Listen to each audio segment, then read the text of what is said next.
Ay parang timang. Magandang araw mga timang, ngayong araw lungkot ang inabot. Mukhang hindi naiikot yung puhunan kong pinapaikot. Feeling ko problema at labahin lang ang laging umiikot sa akin. Sila na lang talaga ang lagi kong nararamdaman linggo-linggo. Tapos sasabay pa tong ubos paninda, walang benta. Ewan ko ba, napapansin ko sana ko pag siya ang bantay. Pagkakain kami ng tanghalian, wala daw siyang gana, busog siya. Pero pag ako ang bantay, 11 pa lang, naghahanap na siya ng ulam. Anong oras na daw, hindi pa daw kami nakain.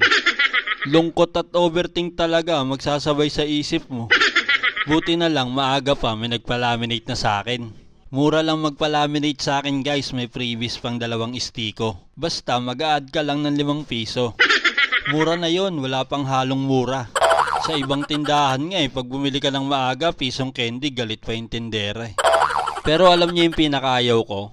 Yung ang sarap ng higa mo tapos inaantok ka pa, biglang may sisigaw ng pabili.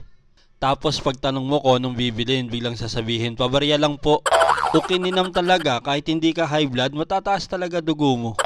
Hindi naman magdadamot kung maraming barya Ang problema, wala talagang barya. Ang pinaka problema pa, hindi naman pala bibili.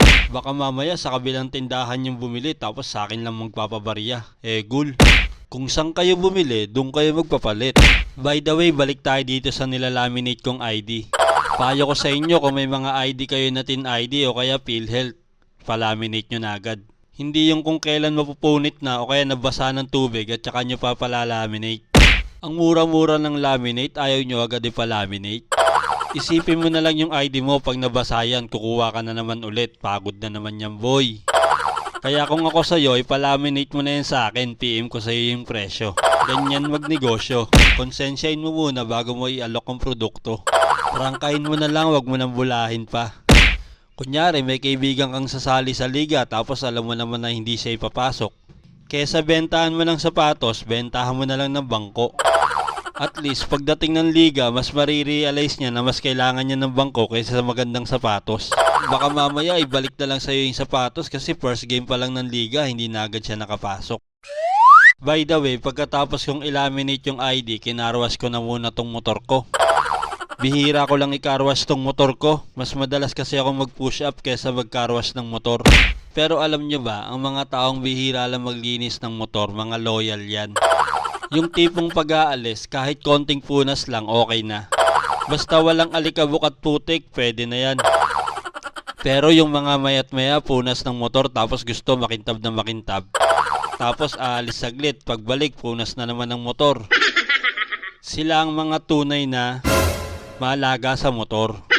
O akala mo babaero na. Ang mga babaero, walang pagkakakilanlan mga yan. May motor man o wala, naligo man o hindi, basta may source yan, madali yan makakaget. Basta ako, nagkarwas lang ako ng motor ko. Ewan ko ba kung bakit ganyan ang iniisip nyo. Naglinis lang ng motor, mambababae na agad. Grabe ka naman boy. Nakita mo na nga may nakasulat na takusa dyan mambababae pa. Pero alam nyo ba ang pinaka-meaning ng takusa? Takot sa akin yung asawa ko. Ang galing! Yun ang meaning niya boy, wag nyo akong isipin na under. Tsaka ang motor, parang babae din yan sa mata ng mga lalaki. Pag malinis, makinis at maganda, syempre masarap sakyan. O paano, hanggang dito na lang ulit mga timang. Salamat sa panonood. Welcome nga pala sa mga bago kong followers. Padami na ng padami. Salamat!